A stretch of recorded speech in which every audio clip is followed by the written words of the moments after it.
Hey everybody, Smudgy Gay. This is Joni Mitchell. Joni Mitchell for Just Another Mo. Got into it with Kyle Raccio this afternoon over who was the most conservative. Kyle comes on like he's a big conservative, but he's a Chris Christie fan, just like that Ann Coulter. This is kind of like Ann Coulter too. It's kind of a tribute to Ann Coulter. How would Joni Mitchell feel about being compared to Ann Coulter, and how would Ann Coulter feel about being compared to Joni Mitchell? Just as Mo wants Kyle Raccio and myself to sing Big Yellow Taxi. I don't know if he even knows that it's by Joni Mitchell because he keeps talking about one of those Black Inch Nails, one of those counterculture 1990s coffee house musician groups. I don't pay any attention to that. You know, I stopped popular culture music wise with Right Said Fred. As soon as the I'm Too Sexy came out, I stopped. And I've dipped in periodically here and there just for the fun of it, but I stopped with popular music because I could never take it seriously again after the I'm Too Sexy phenomenon. Like a grown-up should, so I stopped, trying to pretend that I was cool. And I spent the 90s on drugs watching MGM musicals, pretty much. And I have a thorough knowledge of June Allison and Peter Lawford pictures. Give me good news. Give me good news over the counting of crows or whatever it's called you want me to do. I could do Joni Mitchell, but I don't think I will. Joni Mitchell is arguably one of the most pretentious women who ever drew breath. There was this horrible documentary. I used to like her when I was a kid, which is the appropriate time to like Joni Mitchell when you're a child, when you're young. And there was this PBS documentary about her that I just about died laughing because remember that period where Joni suddenly thought she was like the most important jazz artiste of all time? The PBS documentary, I saw it several years ago. She talks about painting her album covers, and she compares herself to Picasso. Then she's so pretentious. Then she gets into jazz. So what does she do? Crimp her hair and start wearing a beret and acting like she is black. I kind of thought Ann Coulter would start doing that when she was really into Herman Cain. I could see her doing that Joni Mitchell, that Don Juan's Reckless Daughter kind of routine. When when Joni thought she was like a black man. I can see Ann going that way, Ann Coulter. Here's the deal with Ann Coulter. I have not talked about her in a while. I don't think Ann Coulter gets it. I think she's out of the loop. I think she's been a grande dame for far too long, and no one is willing to tell her the truth. And the people around her don't know the truth anyway. I thought there was something very revealing. There's been a couple of things that she said recently that have been really revealing that show that she doesn't get it at all.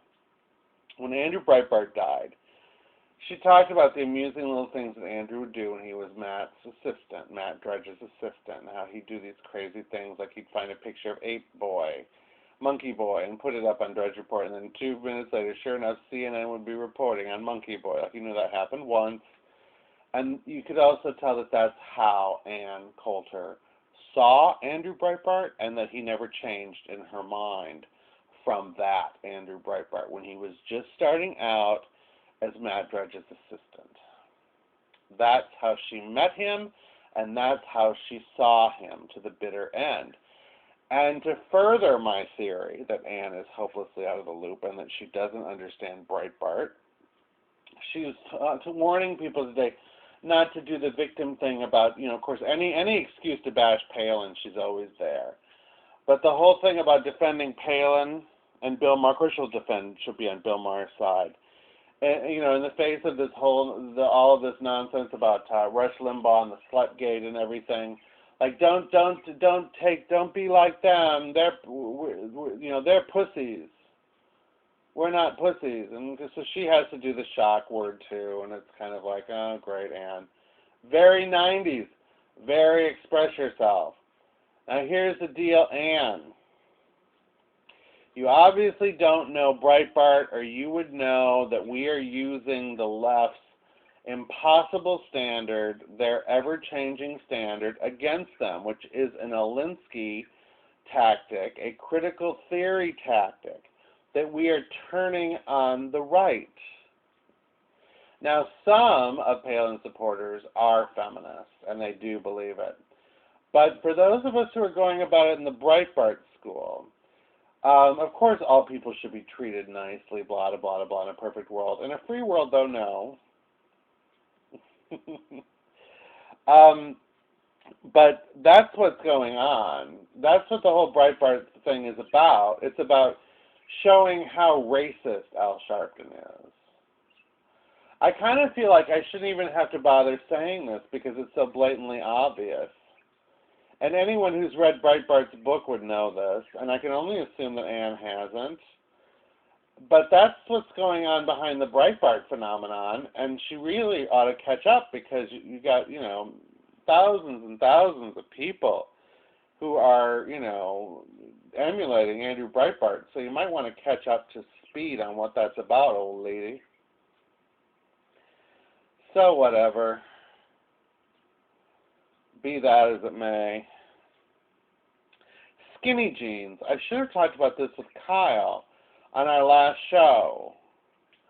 How are we going to? What's going to happen with Kyle if Rick Santorum doesn't get it? What's going to happen with Kyle? Do you guys think Kyle will vote for Obama out of spite, like Rick Santorum's threatening to? I thought that was not just a little ridiculous, completely ridiculous. What a bad sport. Yeah, he's going to get Alabama, and then what? God. I hate to sound all Steve Politic on you guys, but, when Santorum said that he'd rather vote for Obama than Etch-a-Sketch president, I thought that really jumped the shark. In fact, you know what? It made me want to throw up. I'm sorry. That's just the way it made me feel. I can't help the way I feel. I have to say it. I'm sorry. Is it true that you said that Rick Santorum wanted you to throw up?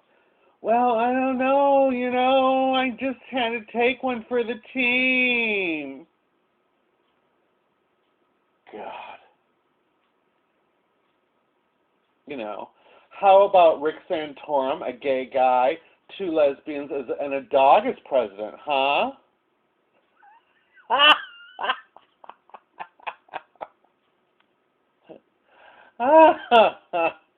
What are we going to do? See, Rick Santorum is a moron. I'm not talking about his social issues. I'm talking about the way he conducts himself. He's a moron. The man could have gotten vice president, and he has to shoot his fat mouth off and say he'd vote for Obama over Romney. He'll never get vice president now. God, he's so stupid. But the subject I forgot to talk about on my last program is skinny jeans. And I tweeted about this the other night. The fact Zag and I were out, and we saw so many skinny jeans, and they are skinnier than ever. They are so skinny. They look like they've been shrink wrapped onto the very, very skinny, kind of loose, butted gay men with those plastic Justin Bieber frames and multiple earring piercings like women, and bi-level hairstyles and like pink shoes, tangerine orange shoes, pastel shoes, these like flats, and the skinny jeans are like Laura Petrie clam diggers. They're the most they're beyond castrating. I mean, the genes themselves are probably destroying their genitals. I'm sorry to be so candid, but it's probably castrating them as they walk. And they just look like, they look kind of like the sluts. They look kind of like the slut walk women, like really supposedly like pro-sexual, but not at all sexy. And you just can't tell where that look is going. I have this theory that I was expounding with the fag stag about sexuality and the Democrats. It's kind of like Twitter, how you're all supposed to be on Twitter, and now you're all addicted to Twitter. Like they say Simon says do this, and then suddenly you're not supposed to do it, and then Simon says 3 steps backward. Look at the sexual revolution, so-called sexual revolution. Okay, the pill happens, Hugh Hefner happens, Marilyn Monroe happens, and suddenly it's Pan Am or Mad Men. All the secretaries are sleeping with the guys, and and it's James Bond, and it's like, oh, lovely, darling, and everyone's having a good time. And so what happens then? Oh, and the women are all in mini dresses, mini skirts, and they just like pick up their little skirts and they screw in the bushes at the hippie protests. And then what happens? Feminism. And suddenly it's like, stop looking at my body. I'm a person, eyes up here. And so all the men kind of get turned off women, and a whole bunch of men get kind of turned off women. Like a lot of guys, I agree with Tuna Poly. I think a lot of men that might have had women been normal in the 70s, went gay. And so the gays then in the 70s like, come on, anything you want, anything you can imagine. If it feels good, do it. Look at my, dressing like Tom of Finland characters and leather with your chest hanging out and everything. Everything is like sex, sex, sex. Come on, come on, come on, come on.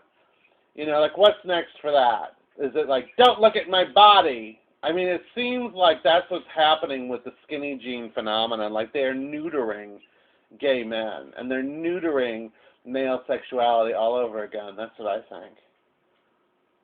Oh, they're just disgusting. I'm over it. I'm over it. Ann Coulter needs to start taking Andrew Breitbart more seriously, or just a little bit seriously, because she's falling out of the loop, and it's getting pathetic. I'm out of time, and I'm not going to sing Big Yellow Taxi. Sorry, just another Mo. Bye.